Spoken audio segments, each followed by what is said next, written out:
At 6:42 a.m. on October 12, 1944, a formation of P-51 Mustangs crossed the Rhine River at 28,000 feet. Below them, the German countryside was a patchwork of frost-white fields and dark pine forests still sleeping in the early morning cold. The pilots couldn't hear anything inside the roar of their Merlin engines, not the wind, not the radio chatter from the escort group behind them, not their own heartbeats. But they were listening anyway. They were always listening. Captain Charles Elwood Yeager, call sign Ace, was 21 years old. He was sitting in the cockpit of a P-51D Mustang named Glamorous Glen III, a machine he trusted more than he trusted most people. He had named it after his girlfriend, Glennis. The nose was painted with a small heart. The tail was painted with kill markings, 5 confirmed, and a 6th that the brass had argued about for a week. Yeager hadn't argued. He had simply gone back up the next morning and shot down 2 more. He came from Hamlin, West Virginia, a town of 900 people, unpaved side streets, and the kind of poverty that teaches a man to fix anything with his hands. His father had worked in the natural gas fields. Chuck had learned to shoot squirrels at 150 yards before he was 12. He hadn't grown up dreaming of airplanes. Airplanes were things rich kids in magazines dreamed about. He had grown up dreaming of something quieter, of precision, of the still point at the end of a long breath before the trigger breaks. When the Army Air Forces ran a test on him in 1941, the recruiter noted something unusual. Yeager scored in the lowest percentile for mechanical aptitude. He had barely seen the inside of a car engine. But his hand-eye coordination and his spatial reasoning were in the top fraction of a percent. The recruiter marked his file with a single notation: natural. He was trained as an aircraft mechanic first, then as a pilot almost by accident, volunteering for flight training in 1942 because it paid $75 a month instead of $50. He learned to fly in a Stearman biplane over the flat plains of California. His instructor, a veteran barnstormer named Lieutenant Jensen, said later that he had never seen anything like it. Most students learned the instruments first. They trusted their gauges, their altimeters, their artificial horizons. Yeager trusted his seat. He could feel the aircraft through the leather cushion beneath him, through the rudder pedals against his boots, through the slight shiver of the stick when a stall was 5 seconds away. He didn't fly by reading numbers. He flew by listening to the machine, the same way a rancher reads a horse, not by what it looks like, but by what it feels like underneath you. By the fall of 1944, that instinct had kept him alive through things that should have killed him. In March of that year, he had been shot down over occupied France, not in a dogfight, but by a German fighter that caught him looking the wrong direction. His Mustang had come apart around him at 18,000 feet. He had bailed out into a forest in the Pyrenees, landed in a tree, cut himself down, and then spent 2 weeks being shuttled by the French resistance across the mountains into Spain, at one point carrying a wounded American airman on his back for 6 miles through snow. He was 20 years old. He weighed 155 pounds. Regulations said that an evaded pilot, a man who had been on the ground in occupied territory, could not fly combat missions again. The Germans used captured airmen to extract intelligence about resistance networks. If Yeager went back up and was captured, he might compromise every French partisan who had touched him. The rule was ironclad. Yeager went straight to General Eisenhower and argued his case personally. He wasn't asking for glory. He was asking to go back to his job. Eisenhower made an exception. By October, Yeager had 5 confirmed kills. He was respected, experienced, and methodical, a hunter, not a showman. He did not chase planes that were fleeing. He did not take unnecessary risks. He was, by every measure, a mature combat aviator who understood the arithmetic of survival. Which is why what happened on the morning of October 12, 1944 should have been impossible. Because on that morning, Chuck Yeager found himself alone, with a damaged aircraft above enemy territory, facing 7 German fighters that were faster, that had altitude advantage, and that had him completely surrounded. The 26 minutes that followed would be argued about in aviation circles for decades, and they started with a single decision: don't run. The Germans came out of the sun. It was the oldest trick in the book, a trick as old as the First World War, when the Red Baron had written it down like a commandment: always attack from the east in the morning. The blinding disk of the October sun sat at their backs, and the 7 Messerschmitt Bf 109s dropped out of it like stones, their yellow-nosed cowlings catching the light for just a fraction of a second before they were on him. Yeager had been separated from his flight group 6 minutes earlier. It wasn't drama, it was mechanics. A loose oxygen fitting had forced him to drop altitude to breathe. His wingman, Lieutenant Murray, had stayed with him briefly before Yeager waved him back toward the formation. There was no point in losing 2 aircraft to a faulty hose. The group was already pulling ahead, their contrails fading north toward the target. Yeager had planned to climb back up and rejoin the tail end of the escort. Routine, manageable. Then the shadows crossed his cockpit glass. His body reacted before his brain did. This was the Yeager advantage. Not courage, not recklessness, but the neural shortcut that eliminated the half-second of conscious deliberation that killed men at 400 miles per hour.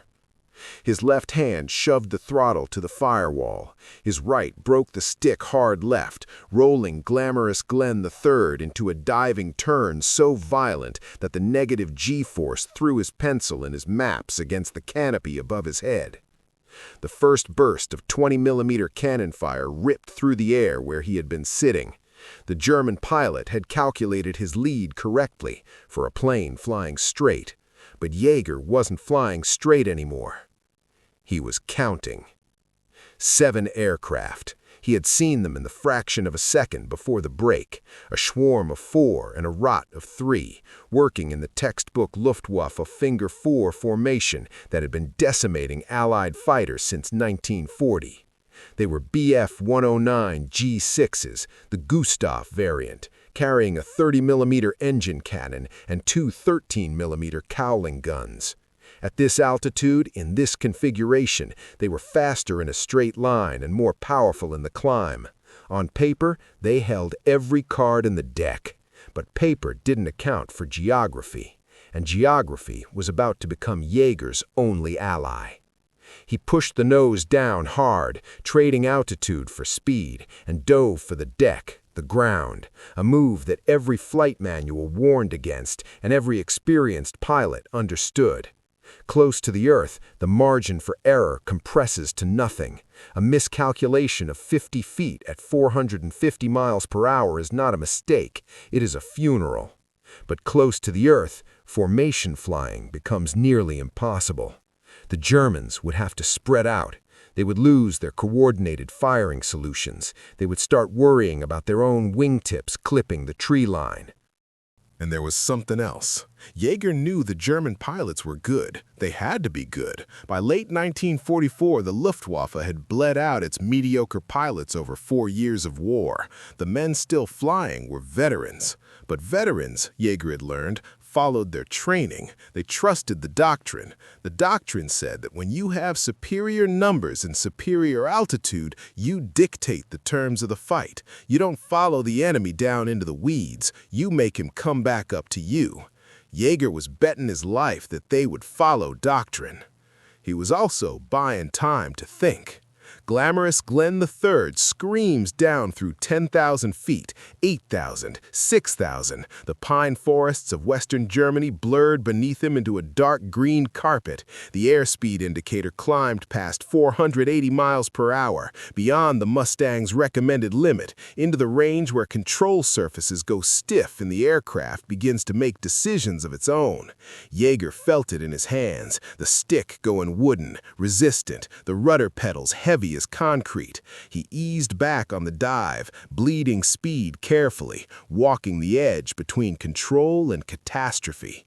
He leveled at 1,500 feet above the tree line. He looked in his mirror. 3 of the 7 were following him down. 4 had pulled up, as the doctrine dictated, to hold altitude and wait. The formation had fractured exactly as he had hoped, but 3 Bf-109s at 1,500 feet was still 3 Bf-109s. They were fanned out in a loose triangle, the lead aircraft already correcting its angle for a deflection shot. Yeager had perhaps 4 seconds before the lead German was in a firing solution. He yanked the stick into his lap and went vertical. There is a moment in every dogfight that pilots call the saddle point. It is the instant when the geometry of two aircraft intersects, when the pursuer's nose crosses the precise angle where his guns will fire bullets into the exact piece of sky his target is about to occupy. Reach the saddle point, and the fight is arithmetically over. The only variable left is whether the man pulling the trigger remembers to breathe. Yeager had spent 2 years making sure other men never reached it with him. Going vertical was counterintuitive to the point of madness. The Bf-109 G6 had a supercharged engine specifically tuned for high-altitude performance. In a vertical climb, it should have eaten the Mustang alive. But Yeager wasn't climbing to win a speed contest. He was climbing to break the German pilot's firing solution, to force the man's nose to chase a target that was now moving in 3 dimensions instead of 2. A deflection shot on a diving aircraft is difficult. A deflection shot on an aircraft that has just reversed from a dive into a vertical climb, changing its speed vector by 180 degrees in under 2 seconds, is nearly impossible. The lead German overshot. It was a small thing, perhaps 30 feet of separation as the Bf-109 blew past, its pilot fighting his own momentum, his stick pulled back to match the climb, but his aircraft still carrying the velocity of the dive. For 0.8 seconds, the German pilot was blind, his nose pointed at empty sky, his speed unmanageable. In any other profession, 0.8 seconds is nothing. It is the time it takes to blink. It is shorter than a single heartbeat. In aerial combat, it is an eternity. Yeager rolled inverted at the top of the climb, hung upside down for a fraction of a second with the German countryside filling his canopy above him like a ceiling, and then pulled through into a split S, a maneuver that trades altitude for a complete reversal of direction. He came out of it pointed directly at the second German aircraft, which was still in its pursuit angle from the original dive, now suddenly finding itself not behind the Mustang, but in front of it. The roles had reversed. The hunter was the hunted. Yeager fired a 2-second burst from his 6.5 caliber M2 Browning machine guns. At the convergence range of 300 yards, the 6 guns put approximately 100 rounds into a space the size of a dinner table every second. The second Bf-109's left wing root dissolved. The aircraft snapped left violently, rolled inverted, and went straight into the pine forest below. There was no parachute. 5 remaining. The engagement had now been running for 4 minutes. Yeager's hands were slick inside his gloves. His oxygen mask was fogging with each exhaled breath. The Merlin engine behind him was screaming at maximum continuous power, its temperature gauges creeping toward the red arcs. He couldn't sustain this indefinitely. The math was simple and brutal. Every minute he spent maneuvering at maximum power was a minute closer to an engine failure that would make the German fighters irrelevant. He needed to change the equation. The 4 Germans holding altitude above him were the problem. As long as they sat up there in their patient, methodical formation, he had no room to disengage. Every time he tried to extend, to run north toward the Allied lines, they would dive to cut him off, using their altitude as stored energy, converting it to speed the way a stone converts height to velocity when dropped from a building. He had to deal with them, and he had to deal with the 3 at low levels simultaneously. So he did something that his own flight instructors would have marked as a failing grade. He climbed straight at them. Not in a gradual angle designed to conserve energy and build speed, but in a hard, afterburner-adjacent full-throttle zoom climb directly at the formation of 4 aircraft that were waiting for him above. It was the aviation equivalent of charging the machine gun nest. Every tactical doctrine in existence said that you do not climb into a waiting formation. You do not give 4 aircraft with altitude advantage a slow-moving target beneath their guns. But Yeager had noticed something in the 60 seconds of fighting below. The Germans were communicating. Every time he had made a move, there had been a fractional delay before the response, the pause of pilots talking on the radio, confirming, coordinating. They were flying by committee.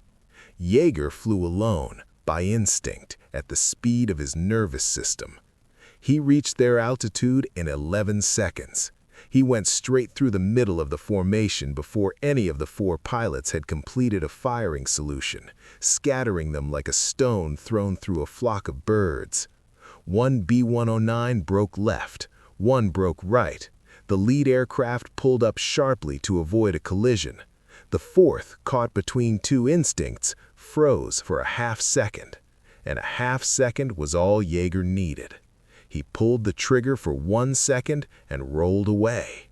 The 4th aircraft began trailing a thin ribbon of white glycol smoke, coolant bleeding out of a punctured line. It wasn't destroyed, but it was dying. A Bf-109 with a severed cooling system had approximately 8 minutes of engine life remaining. Its pilot knew it. He rolled away from the fight and pointed his nose east, toward home, toward a forced landing in a German field if he was lucky. 4 remaining, 1 damaged and left. 12 minutes had elapsed. Yeager checked his fuel. He checked his ammunition. He checked the temperature gauges on the Merlin. Every number was worse than he wanted it to be. He had perhaps 10 minutes of combat maneuvering left before the aircraft made his decisions for him. The Allied lines were 60 miles north.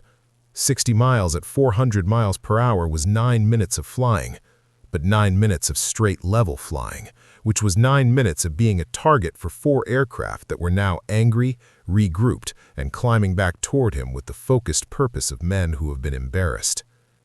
He had bought himself time with aggression. Now, aggression has a cost. The 4 remaining Germans had stopped playing by doctrine. They had started playing by instinct. And somewhere above him, reforming in the cold October air, the best surviving pilots of a dying Air Force were about to stop making mistakes. The last 14 minutes of the engagement would be the most dangerous, and they would end in a way that even Yeager, decades later, struggled to fully explain. The Germans had a word for it: Kurvenkampf, turning combat. The grinding, circling, energy-bleeding form of dogfighting where 2 aircraft chase each other's tails in tightening spirals until one of them runs out of speed, altitude, or luck. It was the oldest form of aerial combat, unchanged in its essential geometry since 1916, and it was what the 4 remaining Bf-109s were trying to drag Yeager into. They had learned from their mistakes. They were no longer diving individually. They had split into 2 pairs, 2 aircraft high and 2 aircraft low, working in a classic pincer that covered every axis of escape. If Yeager climbed, the high pair was waiting. If he dove, the low pair would drive him back up. If he ran north toward the Allied lines, all 4 would angle to cut him off. If he turned to fight one pair, the other pair would slide into a firing position on his 6. It was a textbook trap. And for the first time in the engagement, Yeager felt the walls closing in. He ran the numbers in his head the way a man counts his money when he suspects there isn't enough. Ammunition, perhaps 30 seconds of firing time remaining across all 6 guns, enough for 2, maybe 3 bursts. Fuel, sufficient to reach the lines, but only if he stopped maneuvering and flew straight within the next 4 minutes. Engine temperature. The Merlin was hot, not critical, but hot enough to demand respect. Altitude, 4,000 feet, which was neither high enough to give him energy reserves, nor low enough to use the terrain as a weapon. He had one asset remaining that couldn't be measured on a gauge. He knew something the Germans didn't know. They thought he was trapped. They thought the geometry of their formation was airtight. They were flying with the quiet confidence of men who have done the mathematics and confirmed the answer. But their mathematics assumed that Yeager would respond rationally, that he would probe one side of the trap, find it closed, probe the other, find it closed, and eventually run out of options in a predictable sequence. They had not accounted for the possibility that he would attack the trap itself. Yeager picked the low pair, not because they were weaker, they weren't. He picked them because they were flying slightly closer together than the doctrine recommended, their wingtips separated by perhaps 200 feet instead of the standard 300. It was a small thing, a compression born of confidence, of two pilots who trusted each other enough to tighten the formation. But 200 feet of separation meant that when Yeager dove at them head-on, not from behind, not from the side, but directly at their faces, both pilots would have to make an individual decision about which direction to brake. There was no time to coordinate. There was no time for the radio. Each man would make his own choice, and if they made the same choice, if both broke in the same direction, they would collide with each other. Yeager dove at them at 470 miles per hour. The math gave each German pilot approximately 1.3 seconds to decide. The human brain, under extreme stress, does not access its training in 1.3 seconds. It accesses something older, something reptilian, reflexive, uncoordinated. The left pilot broke left. The right pilot broke left. Their wings missed each other by a distance that witnesses on the ground later estimated at less than 20 feet. Neither aircraft went down, but both pilots were now inverted, disoriented, pulling hard to recover, their eyes full of horizon and their minds full of the image of their wingman's cockpit filling their windscreen. They were out of the fight for 15 seconds. 15 seconds was all Yeager needed. He pulled out of the dive, leveled at 1,800 feet, pointed his nose north, and pushed the throttle to the stop. The Merlin engine, abused and overheated and magnificent, responded with everything it had left. Glamorous Glen 3 accelerated across the German countryside at 430 miles per hour, 20 feet above the tree line, too low for the high pair to follow without risking the ground, too fast for the recovering low pair to close the angle. The high pair dove anyway. They had no choice. To let him run was to admit defeat. But diving from 7,000 feet to treetop level while chasing a target moving at 430 miles per hour is not pursuit, it is mathematics. And the mathematics said they would reach firing range approximately 40 seconds after Yeager crossed the Rhine River. He crossed the Rhine River with 38 seconds to spare. The German fighters pulled up at the border, not from chivalry, but from fuel calculations of their own. They had spent 26 minutes chasing a single Mustang across the German countryside, burning the precious aviation fuel that the Third Reich was rationing like morphine by late 1944. They turned east and disappeared back into the gray October sky. Yeager climbed to 10,000 feet, took a long breath of clean oxygen and checked his instruments. The engine temperature was beginning to fall. The fuel gauge showed enough to reach the field at Leiston with a margin that his crew chief would later describe diplomatically as uncomfortable. He found his flight group's radio frequency and checked in. "Ace is back," he said. There was a pause on the frequency. "We thought you bought it," his squadron leader replied. "Not today," Yeager said. He landed at Leiston Airfield 51 minutes after the engagement ended. When the ground crew chief climbed up on the wing and looked into the cockpit, he counted the ammunition cans. He came back down with an expression that mixed professional admiration with something close to religious discomfort. "Captain," the crew chief said, "you've got about 90 rounds left across all 6 guns. 90 rounds.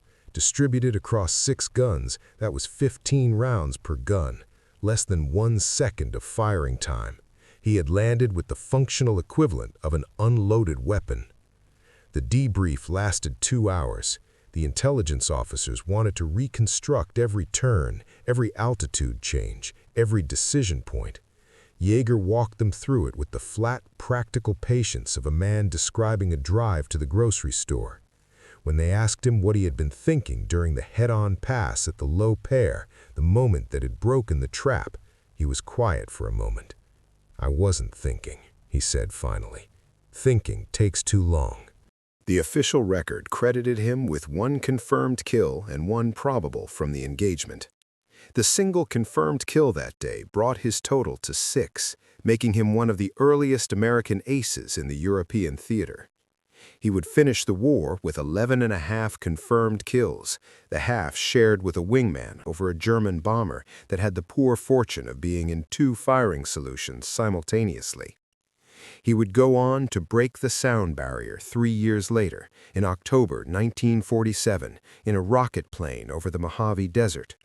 He would do it the morning after cracking 2 ribs falling off a horse, a fact he told almost no one because he was afraid they would ground him.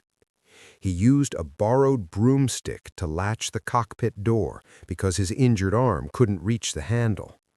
The man who flew through 7 German fighters on 90 rounds of ammunition flew faster than sound with 2 broken ribs and a broomstick. Chuck Yeager died on December 7, 2020. He was 97 years old. His wife, Glamorous Glen herself, had died 17 years earlier. His family said that in his final years, he still woke early, still watched the sky with the focused attention of a man who understood what the sky could do to you if you stopped paying attention. Among his personal effects, they found his flight logbook from the European theater. The entry for October 12, 1944, was characteristically brief. No adjectives, no drama, just the data: aircraft type, mission duration, rounds fired, outcome. At the bottom, in small, neat handwriting, was a single added note that was not standard logbook procedure. He had written it at some point after the war in the same economical hand that had filled hundreds of entries before it. It read, 7 of them, good pilots, didn't quit. And then, on the line beneath it, neither did I. If this story surprised you, if you didn't know that a 21-year-old kid from West Virginia held off 7 German fighters with 90 rounds of ammunition and a borrowed instinct, please hit that like button. It costs you nothing, and it helps us bring these forgotten corners of military history to people who deserve to know them. Subscribe if you haven't already. We don't cover the sanitized, textbook version of the war. We cover the 26 minutes that never made the headlines, the broomstick latch on the sound barrier flight, the logbook entries that say more in 6 words than most memoirs say in 300 pages. And do us a favor, drop a comment below your own family's history. Did you know about Yeager before today? Does anyone in your family have a connection to the air war over Europe? A grandfather who flew, a great-uncle who built the Mustangs, a grandmother who worked the factory line while the men were overseas? We read every single comment. Everyone. These stories belong to all of us, and we don't want a single one of them to disappear. Chuck Yeager didn't quit over Germany. Don't quit on this channel. We'll see you in the next one.